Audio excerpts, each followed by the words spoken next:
അസ്സലാമു അലൈക്കും വറഹ്മത്തുള്ളാഹി. പ്രിയ സഹോദരങ്ങളെ, പരിശുദ്ധമായ റമദാൻ നമ്മോട് വിട പറയാൻ പോവുകയാണല്ലോ. റമദാൻ ഗുണമായി സാക്ഷി നിൽക്കുന്നവരുടെ കൂട്ടത്തിൽ അള്ളാഹു നമ്മൾ ഉൾപ്പെടുത്തട്ടെ എന്ന് ആദ്യമായി പ്രാർത്ഥിച്ചുകൊണ്ട് പരിശുദ്ധമായ സുന്നത്ത് ജമാഅത്തിൻ്റെ അതിൻ്റെ യഥാർത്ഥ രൂപം ഉൾക്കൊണ്ട് ജീവിക്കുന്നവരാണ് സുന്നികൾ.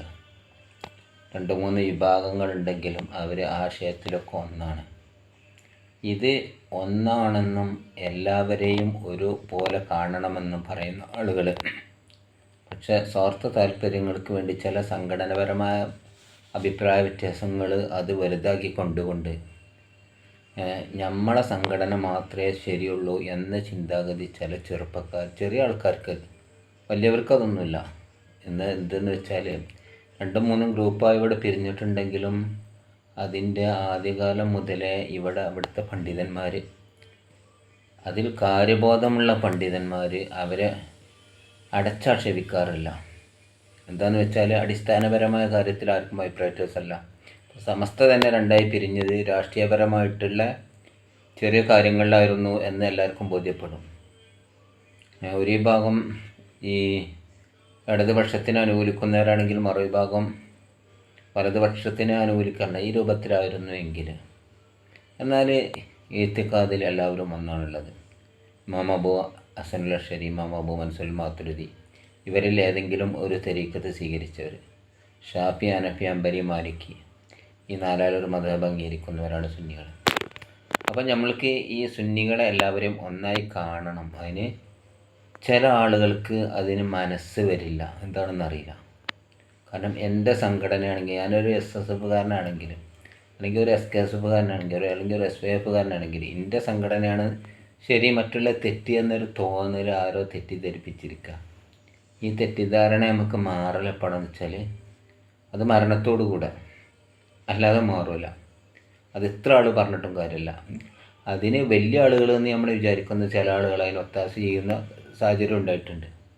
അപ്പോൾ ഇതാണ് അതിന് കാരണം. പക്ഷേ ഇപ്പോഴത്തെ സാഹചര്യങ്ങളിൽ നമ്മൾ മനസ്സിലാക്കേണ്ടതുണ്ട്, നമ്മുടെ ഈ ഗ്രൂപ്പ് തമ്മിലുള്ള അടിയും പിടിയും ഒക്കെ മുതലെടുത്ത് ഇവിടെ വളർന്നത് വഹാബികളാണ്.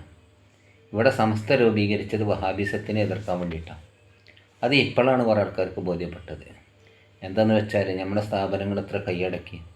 നമ്മളിപ്പോഴും നമ്മളെ സ്ഥാപനങ്ങളിൽ നമ്മളെ ഗ്രൂപ്പിൽപ്പെട്ട ആളുകൾ മറ്റുള്ളവർ വരണോ വരണ്ടേ എന്നുള്ള ആ രൂപത്തിലായിരുന്നു ഇവിടെ തർക്കം നടന്നിരുന്നത്. ഒരു സമസ്തക്കാരനാണെങ്കിൽ ആ സമസ്തൻ്റെ മുതൽ സമസ്തക്കാരൻ തന്നെ പഠിപ്പിക്കേണ്ടത്. അതിനൊരു അമ്മസാർ ഒരു കാര്യം എന്നപോലെ ഈ ചില നിബന്ധനകളും ഉണ്ടാക്കിയിട്ട് എന്ത് ചെയ്യുക, ഒപ്പിടിക്കലും ഇതൊക്കെ ഇട്ട് നമ്മൾ അങ്ങനെ നീങ്ങിയപ്പം വഹാബികൾ ഇതിലൊക്കെ മുതലെടുത്ത് കണ്ട് എന്ത് ചെയ്ത് ഈ ഓരോ ഭാഗത്ത് അവരെ പ്രവർത്തനങ്ങൾ സുന്നികളെ മുശ്രിക്കും കാഫിറാക്കി. അതിന് മറുപടി പറയാൻ പറ്റാത്തൊരു സാഹചര്യത്തിൽ രാഷ്ട്രീയക്കാരെ കൂട്ടുപിടിച്ച് ഇങ്ങനെ ഒരു വളർച്ചയാണ് അവർക്ക് ഉണ്ടായിക്കൊണ്ടിരിക്കുന്നത്. എന്നാൽ നമ്മൾ ചിന്തിക്കേണ്ടതുണ്ട്, എല്ലാവരെയും ഒന്നായി കാണണം എന്ന് പഠിപ്പിക്കുന്നവരാണ് ഇപ്പോൾ പഴയ ആലിമികളൊക്കെ. ഇപ്പോൾ ഈ സമസ്തൻ്റെ ആലിമികൾ, ഞാൻ എൻ്റെ അഭിപ്രായത്തിൽ നമ്മളെല്ലാവരും ബഹുമാനിക്കുന്ന ആളുകളാണ്. ഇപ്പോൾ AP എന്നതുപോലെ ഈ ജിഫ്രി തങ്ങൾ, ഈ എൻ്റെ വീഡിയോ കേൾക്കുന്ന ആളുകൾ എത്ര ആളുകളുണ്ട് ജിഫ്രി തങ്ങളെ കൈ പിടിച്ചു മുത്തിയവർ? ഞാൻ ചെയ്തിട്ടുണ്ട്. അതുപോലെ APൻ്റെ കൈ പിടിച്ചു മുത്തിയവർ നമ്മൾ ചെയ്തിട്ടുണ്ട്. നജീബ് ഉസ്താദിൻ്റെ കൈ പിടിച്ചു മുത്തി നമ്മൾ ചെയ്തിട്ടുണ്ട്.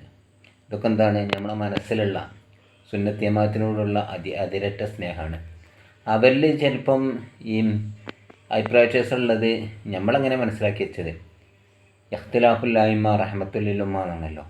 ഇമാമികളോടുള്ള അഭിപ്രായ വ്യത്യാസം സമൂഹത്തിന് റഹ്മത്താണെന്ന് റസൂലുള്ളാഹി പറഞ്ഞത് എന്നതുപോലെ ഈ സുന്നികളുടെ ഇടയിൽ അഭിപ്രായ വ്യത്യാസം ഇല്ലായിരുന്നുവെങ്കിൽ, 2-3 സംഘടനകളായിട്ടില്ലായിരുന്നുവെങ്കിൽ, ഒരു തെറ്റ് ചെയ്തിട്ട് അത് മറുപക്ഷം ഇവിടെ ചൂണ്ടിക്കാണിക്കാനുണ്ട് എന്നതുകൊണ്ടാണ് അതിൽ ഏറ്റവും അധികം ശ്രദ്ധിക്കപ്പെടുക. ഇസ്ലാമിൻ്റെ നിലനിൽപ്പ് അങ്ങനെ തന്നെയുള്ളത്. ഒരു പ്രതിയോഗികളുണ്ടെങ്കിൽ എല്ലാത്തിനും ഒരു പ്രതിയോഗികളുണ്ടെങ്കിലേ വിജയിക്കുള്ളല്ലോ. ഒരാൾ തോറ്റാലും മറ്റൊരാൾ ജയിക്കണമെങ്കിൽ തോൽക്കാനൊരു കൂട്ടർ വേണ്ടേ. അപ്പോൾ ഇതൊക്കെ കണക്കിലെടുത്തുകൊണ്ട് ഈ മർമ്മമായ കാര്യങ്ങൾ ചിന്തിച്ചുകൊണ്ട് എല്ലാവരെയും ബഹുമാനിക്കുക. എല്ലാവരെയും വാർത്തകളൊക്കെ ഉപദേശങ്ങളൊക്കെ കേട്ടുകൊണ്ട് അതിനൊക്കെ ആത്മാർത്ഥത ഉള്ള വാർത്തകൾ ഉൾക്കൊണ്ടുകൊണ്ട് നമ്മുടെ ജീവിതം സംശുദ്ധമാക്കണം. നമ്മൾ മരിച്ചു പോകേണ്ടവരാണ്. മരിച്ചു പോയാൽ നമ്മൾക്ക് ഈ പണ്ഡിതന്മാർ തെറി പറഞ്ഞിട്ടുണ്ടെങ്കിൽ, ആരെങ്കിലും ഒരാളെ കുറ്റം പറഞ്ഞിട്ടുണ്ടെങ്കിൽ അവർ പണ്ഡിതനാണ് ആവലോട് കൂടെ തന്നെ മറ്റുള്ള ആൾക്കാർ പറയുന്നത് കേട്ട് നമ്മൾ പറയാൻ കഴിഞ്ഞാൽ നമ്മുടെ ഈമാൻ നശിച്ചു പോകും. വിഷമാണെന്ന് അവസാനത്തിലൊക്കെ പറഞ്ഞല്ലേ, ലാത്തബന്നഹദൻ പകലന്നാലിലുലമ ഓരോ വിചാരം ജറാഫീനഫ്സിക്കത്തലപ്പൊന്നുമില്ല. ആരും നീ ആക്ഷേപിക്കരുത്, പ്രത്യേകിച്ച് പണ്ഡിതന്മാരെ മാംസം നമ്മൾ ഭക്ഷിക്കൽ അത് വിഷം തിന്നും പോലെയാണ്. വിഷം അറിയാതെ തിന്നാലും മരിച്ചു പോകില്ല. എന്നപോലെ എനിക്കും അദ്ദേഹം ഉഹ്റബിയ പണ്ഡിതനെന്ന് അറിയില്ലായിരുന്നു എന്ന് പറഞ്ഞുകൊണ്ട് നമ്മളെന്താണ് അതിൻ്റെ മേലിൽ കണ്ണീര് ഒഴുക്കിയിട്ട് കാര്യമില്ല. നമ്മൾ ഈമാൻ നശിക്കുന്ന ഏർപ്പാടാണ് ഇതൊക്കെ. എല്ലാവരും ഒന്നായിട്ട് കണ്ടിട്ടില്ലെങ്കിൽ, എല്ലാ സുന്നികളും ഒന്നായിട്ട് കണ്ടിട്ടില്ലെങ്കിൽ മറ്റൊരു പണ്ഡിതനല്ല എന്ന് നമ്മൾ വിലയിരുത്തിയിട്ട്, അല്ലെങ്കിൽ ഒരു കൊച്ചു സംഘടനയല്ലേ, സംസ്ഥാനം അറിയുന്ന ഒരു കൊച്ചു സംഘടനയാണല്ലോ. അപ്പോൾ നമ്മൾ ഐക്യത്തിന് കൂട്ടണ്ടെന്ന് പറഞ്ഞപ്പോൾ ഒരാൾ രംഗത്ത് വന്നല്ലോ, ഒരു കാമിലി, AP ഭാഗത്തുപ്പെട്ട ഒരാളാണ് കാമിൽ സക്കാഫി.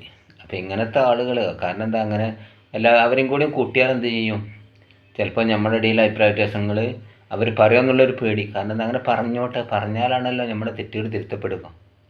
അങ്ങനെ ഒരു വിഭാഗം ഇതിൻ്റെ ഉള്ളിൽ തിരുത്താനില്ലാത്തത് കൊണ്ടാണ് ഇപ്പം എന്ത് ചെയ്തത്, പല സ്ഥാപനങ്ങളും നശിച്ചു പോവുക മാത്രമല്ല ചെയ്യുന്നത്, സുന്നി എന്ന ആദർശത്തിൽ തന്നെ നിലകൊള്ളുന്ന ആളുകളെ രാഷ്ട്രീയത്തിന് മുൻഗണന നൽകി ഇപ്പം എന്താണ് അവിടെ ഈ കിതാബ് തൗഹീദ് പഠിപ്പിച്ച ആ വ്യക്തികളൊക്കെ എന്താണ് ആ സ്ഥാപനത്തിലൊക്കെ നിലനിൽക്കുന്നത്, യാതൊരു പേടിയില്ലാതെ നിലനിൽക്കുന്നത് കൊണ്ടാണ്.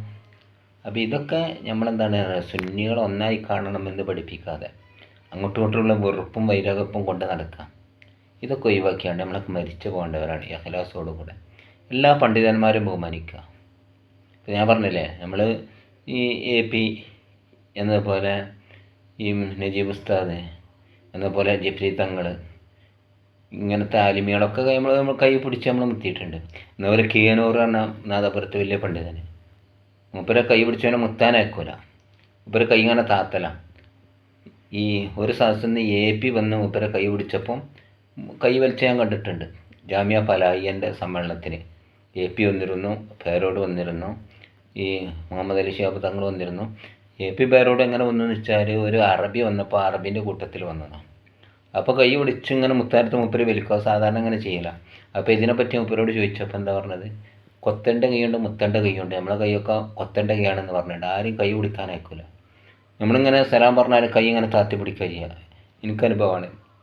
അപ്പോൾ ഇത്രക്കും സൂക്ഷ്മതയോട് കൂടെ ജീവിച്ച പണ്ഡിതന്മാർ പറഞ്ഞ എന്താണ് അറിയാം, ഇവിടെ ഇഖ്തിലാഫുള്ളത് ഇഖ്തിലാഫുല്ലായ്മ റഹ്മത്തുല്ലിൽ പോലെയാണെന്നും അതുകൊണ്ട് പരസ്പരം കലഹിക്കാതെ ഈമാൻ രക്ഷപ്പെടുത്തണം എന്നാണ് അവർ പഠിപ്പിച്ചത്. അപ്പോൾ അത് ഉൾക്കൊണ്ട് ജീവിക്കാൻ അല്ലാഹു തൗഫീഖ് ചെയ്യട്ടെ എന്ന് പറഞ്ഞുകൊണ്ട് എൻ്റെ ഈ ചാനലിൽ ഞാൻ പറഞ്ഞതിൻ്റെ അഭിപ്രായങ്ങൾ നിങ്ങൾ രേഖപ്പെടുത്തുക. ആദ്യമായിട്ട് കാണുന്നവരാണെങ്കിൽ സബ്സ്ക്രൈബ് ചെയ്യുക. അസ്സലാമു അലൈക്കും.